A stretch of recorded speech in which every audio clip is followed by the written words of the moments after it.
Hello and welcome to another edition of Lagos Voices, the program where we spotlight the issues, opinions and developments shaping everyday life in Lagos. I am Victoria Akonde. In a bustling city like Lagos, basic infrastructure and sanitation can often mean the difference between safety and hazard, dignity and neglect, from dangerous uncovered manholes on major roads to the stubborn challenge of open defecation. These issues reflect the urgent need for effective governance and citizen responsibility. In our first segment, we focus on a long-exposed manhole in Maryland that has turned a busy road into a daily risk zone. Let's take a closer look. Across Lagos, from Surulere to Anthony and Marina, uncovered manholes have become a familiar and dangerous sight. Some result from vandalism and theft of metal covers, others from construction oversights where contractors fail to replace slabs after sewer works. In the Maryland axis, a manhole has remained open for over a month. Residents and shop owners report that dispatch riders and drivers have collided with it, causing vehicle damage and narrowly avoiding injury. In a desperate effort to warn others, locals have placed tree branches around the hole. However, they say this is not the first time the manhole has been temporarily patched, only to reopen shortly afterward. One man lost 2 of his tires and even the shock absorber for the front wheel here 2 days ago. He bought tire, he bought the wheel, everything. He spent not less than 200 and something thousand to put the Camry in order. So I don't know. Even I decided to go and use my see caution and then put as a sign there. Before I know it, I didn't see it in the morning there. So it's a pity. Actually, it's an Okada man coming. It was night actually. Because maybe he didn't suspect that it's something, there's a pothole there. I just ran over it. Just thank God it doesn't sustain any injury. And then the other one is a car. Those Kuropi, those commercial. Maybe he's trying to maneuver before you know, boom. But everything was successful. There was no injury that day. We just, when we wake up in the morning, we saw that place empty like that. And we don't know what is happening, what's really happened. But we believe here is a general road. So everybody, at least, they are used to pass. So I believe maybe when they saw something like that, they're supposed to come and do it, fix in time. When you saw something like that, we said we put something there so that at least can indicate that there's a danger there. That's what I see, but we don't see anything fatal accident like that. It be affecting people, car, motorcycles, those dispatch rider to enter it and wound on it, and which is dangerous. And we've been putting some things there to demarcate them or to let them the place be okay. But yet they've not turn up to do it, and it's been a long time, almost 2 months plus. Residents are calling on the Lagos state government to find a lasting solution to the manhole, which they say poses a serious and growing danger. No, they should fix it immediately because some people don't know about these things, and it's a federal road, so it's very delicate and very dangerous to human's life. So that would just maybe anything from next week should be done, please. And if they want to do it, they should do it. Make it concrete.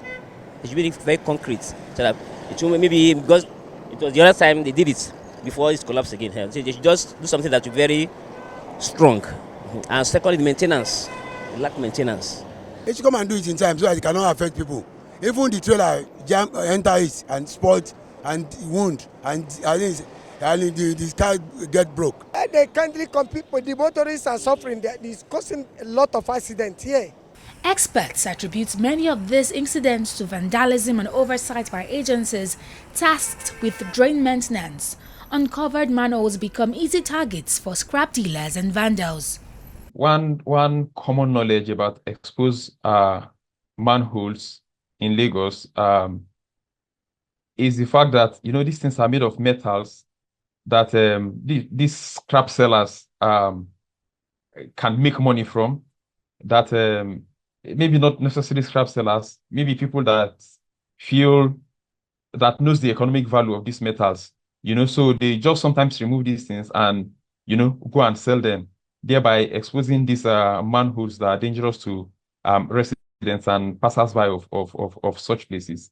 And sometimes when these places are cleaned, when they open these places to clean inside maybe the sewages, for instance, they don't cover it back or they don't cover it properly, thereby making it easy for these people to take it to go and sell.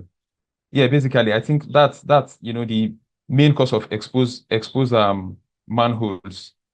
They, however, urged the Lagos state government to clamp down on stolen metal scrap markets and demand that maintenance agencies cover every cleaned manhole. I am going to start from the government. Let me start from the government.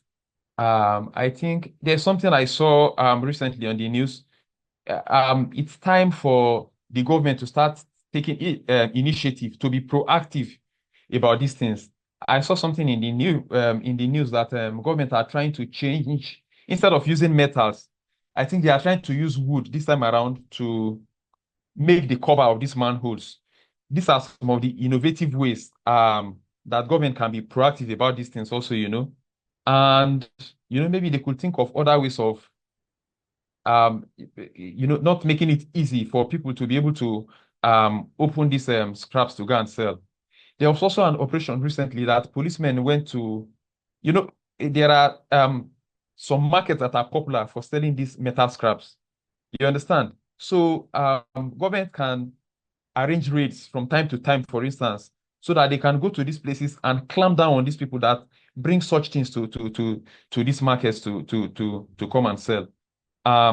Then additionally, the government agencies that are in charge of cleaning some of these manholes sometimes should do well to properly close these manholes back, rather than leaving them for some time before coming back to come and cover them. Immediately they finish cleaning such places, they should cover these places back properly so that it's not easy for people to just carry them to go and sell, I was talking about metals being used as cover of manholes. I saw recently that the government, on the rail of bridges, for instance, you find out that people also remove these metals to go and sell. I found out that government, for instance, at the bridge above of Costain, I found out that they are now beginning to use cement, to do the rails instead of using metals that people would want to cut to go and sell. So such innovations can come up in terms of doing manholes. That is for the government. For civil society, and that is the thing that organizations like Lagos Urban Development Initiative and Urban Better are concerned about, redesigning the urban and doing advocacy around this type of things. For instance, as Urban Better, we have the Urban Better Citizens app that we use to capture the natural and built environment. Things like this, walkability. Are there dedicated walking lanes for people to walk? Above and beyond that, what are the risks and benefits to the people? For instance, when we are walking, if you have the Urban Better Citizens app now, if you check, you will see some observations that people have submitted regarding open manholes. So we do a lot of advocacy around this. And this data that I tell you that we collect, we use it to engage decision makers. We have engaged Lagos State Environmental Protection Agency before. We have engaged LOMA. We have engaged the Lagos State Sport Commission in the past, for instance, because some of the solutions to some of these things have to be inter agency. Agencies have to work together. I am an athlete, so I run on the road. I run on the main road sometimes. So I know how dangerous some of these things are to us as athletes. As I'm speaking to you right now, I'm still not seeing an injury on my hand. It is not as a result of manhole, but because a part of vehicle had been carelessly left on the road. I didn't see it on time. I stepped on it and I slipped and fell down. Runners can easily step on manhole and fall down. So I'm saying this because I had mentioned Lagos State Sports Commission. People may be wondering why these people are coming together. The road is for everybody to use. We have also engaged Lamata, Lagos Metropolitan Area Transport Authority. So we are showing them this data that we are collecting. We are telling them the dangers and we are giving them recommendations of what they are supposed to do. And like I said, we are doing advocacy around these things also, just so people of the community are sensitized and are aware of the dangers of this type of things. Yeah, so this is the role that civil societies can play and the government also. Lagos is a city on the move, but its roads must never become hazards. Neglecting basic safeguards like manhole covers turns every journey into a potential risk. From Maryland to other busy corridors, what Lagos truly needs is not a quick fix but a lasting commitment to infrastructure and public safety.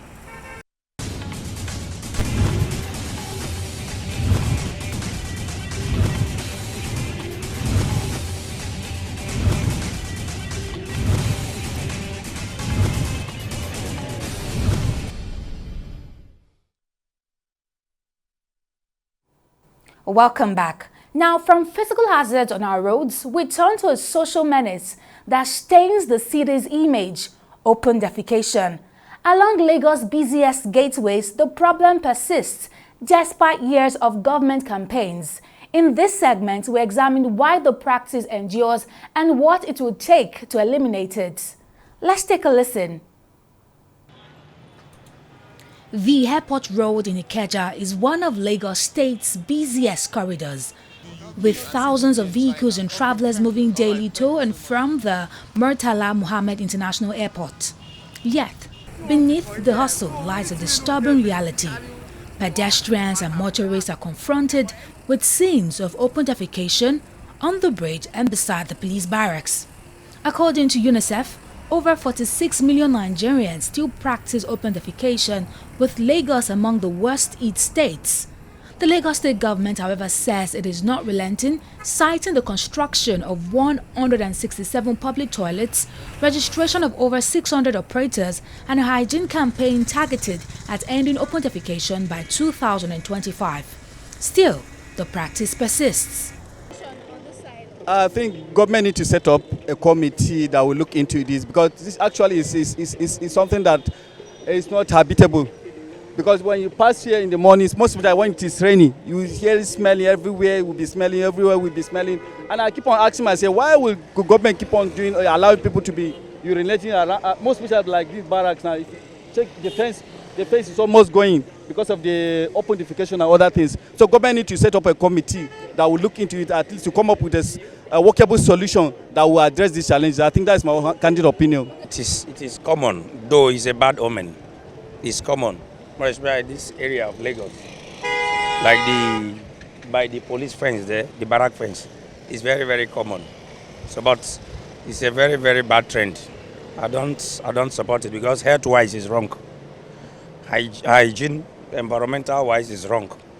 It's totally wrong in all ramifications. So it's not good. We should try as much as possible to desist from the habit of defecating outside. While residents admit that the practice is common in the Ikeja axis, many strongly condemned it, lamenting the stench that greets commuters along the route and calling for urgent government intervention. When the open defecation is widespread in the urban area, it poses a very serious health risk for the rest of the population, because human feces carries a lot of contaminants, carries a lot of microbes, and this can spread disease. This can cause different types of outbreaks within the various communities, especially if it gets into the water system. And we're already hearing some alarms very recently about how there's some parts of Lagos that the water is already contaminated. People have been warned not to drink that water. So it is quite worrying that this is happening in the urban area. But what is even more concerning about it is the fact that people feel as if they have to do that. Whilst definitely there could be a bit of nonchalance, there could be ignorance in a lot of cases, but I would like to feel that the vast majority of the people who do this open defecation are doing it because they have no alternative.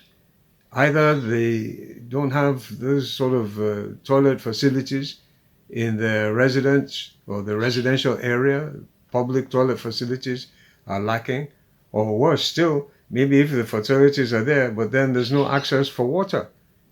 And so those facilities become unusable after a while if you can't flush away the defecation into the septic tank. So it's an indication of a lack of supply of facilities for the populace. And that, if that is the case, then it is a big indictment on the leadership.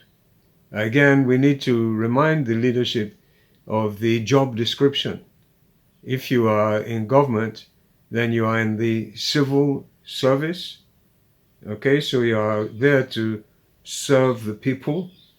And one of the ways that you need to serve the people is to ensure that they have good sanitary, safe conditions for their defecation. Environmentalists warn that open defecation contaminates soil and water, posing grave health risks. They argue that beyond ignorance, the practice persists due to limited alternatives, making government intervention all the more crucial. While commending the government's stance against the menace and its move to apprehend offenders, experts emphasize the need for more practical solutions. However, it is encouraging to note that Lagos has declared, the government of Lagos have stated very clearly that they intend to wipe out open defecation. And some reports indicate that some people have already been apprehended for this.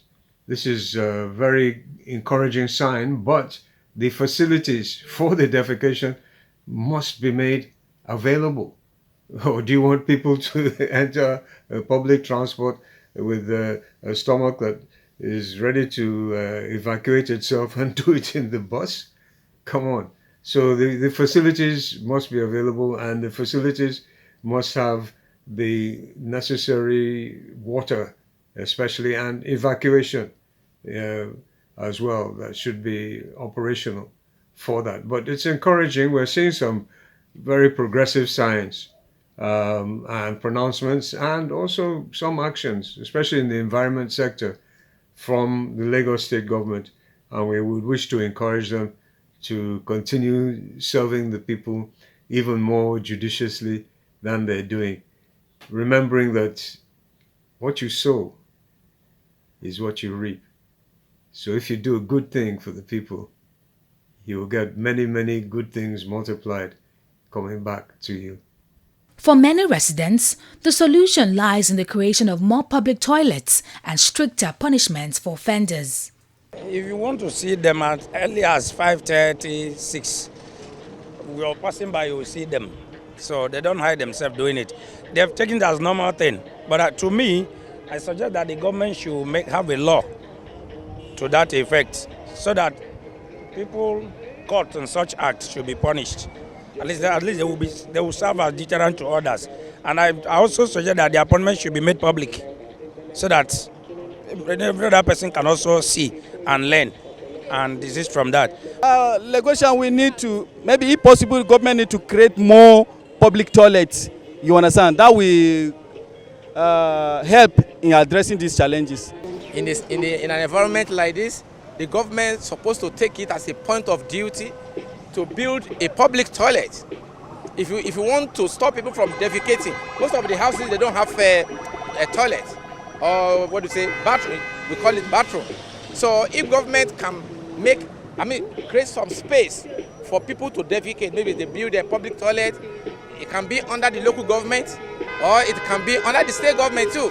So it is very, very, very, very disappointing that despite all the effort of the government in other areas of providing social amenities for the people, they forget to build a public toilet. In an advanced country, in the Western world where I stay, you can't defecate, you can't even pee beside the road. The Lagosians should try as much as possible to desist from the habit of defecating outside. That is it. Experts warn that open defecation does more than spread diseases like cholera and typhoid. It stains the city's image as a global hub.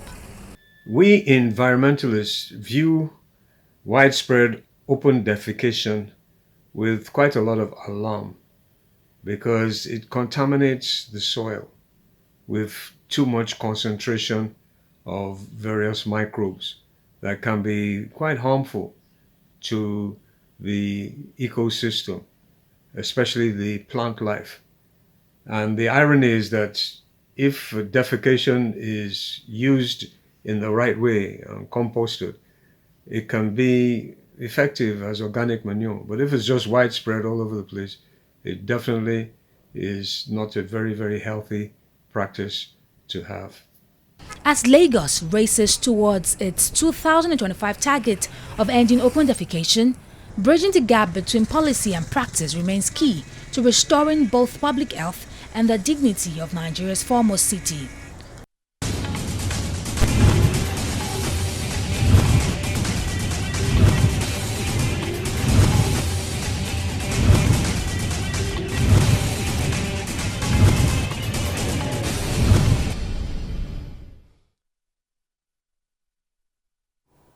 From manholes that endanger lives to open defecation that endangers dignity, today's edition of Lagos Voices shows how everyday issues demand lasting solutions.